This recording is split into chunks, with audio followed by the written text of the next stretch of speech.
कहानी की शुरुआत इस प्रकार होती है कि उज्जैन के प्रतापी राजा विक्रमादित्य के पास महान पराक्रम और बुद्धिमानी होती है। वह अपने न्यायप्रिय शासन और वीरता के कारण दूर दूर तक प्रसिद्ध होते हैं। एक दिन एक तांत्रिक राजा विक्रम से मिलकर उनसे एक विशेष कार्य करने की विनती करता है। तांत्रिक विक्रम को कहता है कि उसे एक विशेष अनुष्ठान के लिए श्मशान भूमि में लटके हुए एक बेताल को लाना होगा। तांत्रिक के अनुसार ये बेताल उसके तांत्रिक अनुष्ठान के लिए अत्यधिक महत्वपूर्ण है। विक्रम अपनी प्रतिज्ञा के अनुसार तांत्रिक की इस मांग को स्वीकार कर लेते हैं और बेताल को लाने के लिए निकल पड़ते हैं। भूमि पर पहुंचने के बाद विक्रम बेताल को एक पेड़ पर उल्टा लटका हुआ पाते हैं। जब वे बेताल को पेड़ से उतारने का प्रयास करते हैं, तो बेताल हंसते हुए राजा से कहता है कि वह आसानी से उसे साथ नहीं ले जा सकते। बेताल राजा के धैर्य और समझदारी की परीक्षा लेने के लिए एक शर्त रखता है। वह कहता है कि वह हर बार एक नई कहानी सुनाएगा और हर कहानी के अंत में वह एक सवाल पूछेगा। अगर राजा विक्रम उस सवाल का सही उत्तर देंगे तो बेताल वापस अपनी जगह लौट जाएगा, और अगर राजा कोई उत्तर नहीं दे पाए तो बेताल स्वयं को उनके साथ ले जाने देगा। विक्रम ने बेताल की शर्त को स्वीकार किया और बेताल ने पहली कहानी सुनानी शुरू की। कहानी एक राजा के 3 पुत्रों की थी। उन तीनों ने अलग-अलग मार्गों पर चलकर अपने-अपने गुणों का प्रदर्शन किया। एक पुत्र ने तीरंदाजी में महारत हासिल की, दूसरा तलवारबाजी में और तीसरे ने अन्य युद्ध कौशल में अपनी दक्षता दिखाई। एक दिन उन तीनों को एक स्त्री मिली जिसे एक राक्षस ने अपहरण कर लिया था। तीनों भाइयों ने मिलकर उस स्त्री को बचाने का प्रयास किया। तीरंदाज ने अपने तीर से राक्षस को मार गिराया, तलवारबाज ने राक्षस के अंग काट दिए और तीसरे भाई ने अपनी शारीरिक शक्ति से उसे परास्त किया। बेताल ने राजा से पूछा कि उस स्त्री का असली उद्धारकर्ता कौन था। राजा विक्रम ने सोचा और फिर उत्तर दिया कि असली उद्धारकर्ता वह भाई था जिसने राक्षस को मारा, क्योंकि उसी ने स्त्री को बचाने का मुख्य कार्य किया।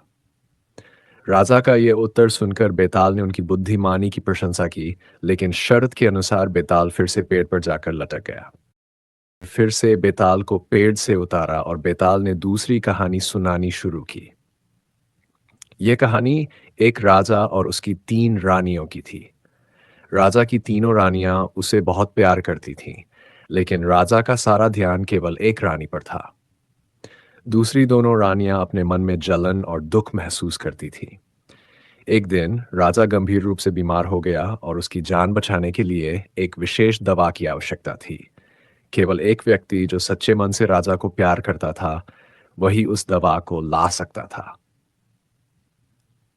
तीनों रानियों ने राजा की सेवा करने का प्रण लिया और अंत में सबसे छोटी रानी ने वह दवा लाकर राजा की जान बचाई। बेताल ने फिर राजा विक्रम से सवाल किया कि वह कौन सी रानी थी जिसने राजा को सच्चे मन से प्रेम किया और उसकी जान बचाई।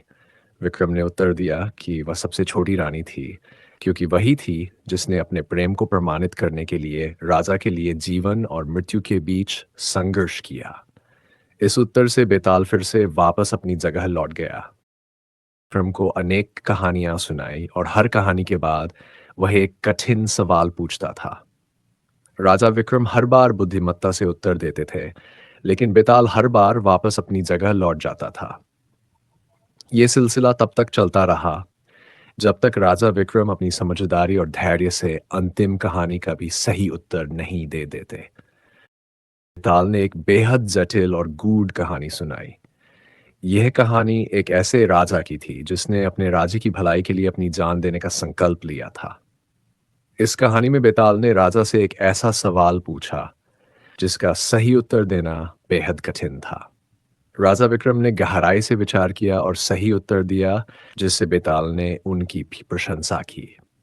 बेताल ने विक्रम को बताया कि वह तांत्रिक वास्तव में एक धोखेबाज था और उसका उद्देश्य राजा विक्रम को मारकर बेताल की शक्तियों को अपने नियंत्रण में लेना था। बेताल ने विक्रम को चेतावनी दी और कहा कि वह उस तांत्रिक के धोखे से सावधान रहें। राजा विक्रम ने बेताल की बात मानी और तांत्रिक की चाल को समझकर उसे राजित कर दिया। विक्रम और बेताल की यह रहस्यमय कहानी न केवल साहस, धैर्य और बुद्धिमत्ता की परीक्षा है, बल्कि ये हमें जीवन के गहरे संदेश भी देती है। बेताल के सवाल जीवन के नैतिक मूल्यों और मानवीय भावनाओं पर आधारित होते हैं, जो व्यक्ति को सही और गलत के बीच के अंतर को समझने में मदद करते हैं। विक्रम और बेताल की कहानियाँ भारतीय साहित्य का अमूल्य खजाना है, जो हर समय में प्रासंगिक रहती हैं। इन कहानियों के माध्यम से ये सिखाया जाता है कि हर परिस्थिति में धैर्य, बुद्धिमानी और नैतिकता का पालन करना चाहिए।